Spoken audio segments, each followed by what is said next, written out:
La mission du ministère en charge des infrastructures qui s'est rendue à Mao dans le cadre de lutte contre l'érosion a tenu une rencontre ce vendredi avec les autorités locales, les représentants du sultan de Kanem et les techniciens dans les domaines.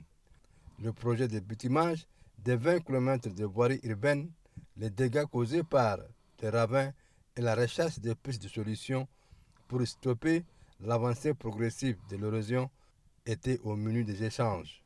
Le projet de bitumage des axes Rikrik-Dabois, Lua-Rikrik et axe Ngouri-Monde-Mao ont été aussi abordés au cours de cette rencontre. Les techniciens dans le domaine et les délégués provinciaux des ministères sectoriels ont pris tour à tour la parole pour expliquer à l'assistance l'ampleur des dégâts causés par les ravins.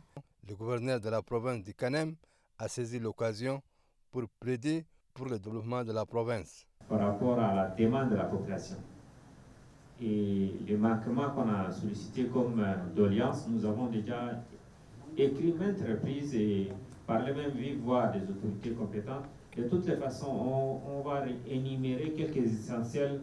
Les ministres des infrastructures, du désenclavement et de l'entretien routier sollicitent l'implication des uns et des autres afin de lutter efficacement contre ces phénomènes naturels. Nous allons essayer de mettre ensemble toutes nos intelligences collectives pour essayer de comprendre le phénomène et d'y apporter des pistes de solutions qui ne sont pas seulement des pistes de solutions en termes d'ingénierie, de travaux, mais aussi des interventions au niveau des locaux, au niveau des partenaires, au niveau du gouverneur, au niveau également des populations, pour que nous fassions un plan d'action cohérent et surtout réaliste. Les patrons des départements en charge des infrastructures informent également que des études de sol seront menées pour identifier les ravins qui peuvent être aménagés. Donc certains sont stabilisés et certains peuvent être aménagés. C'est pour ça qu'on fait une étude. Le ministre vient, compatit, analyse et ferait des pistes de solutions. Dans ces pistes de solutions, c'est de dire qu'on doit mieux comprendre le phénomène à travers une étude poussée.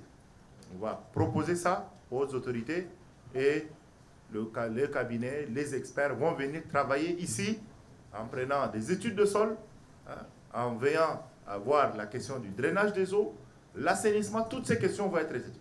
Et c'est à partir de là qu'on dit que bon, là on peut construire, là c'est des zones non constructibles même, et là la voirie peut passer, là elle ne peut pas passer.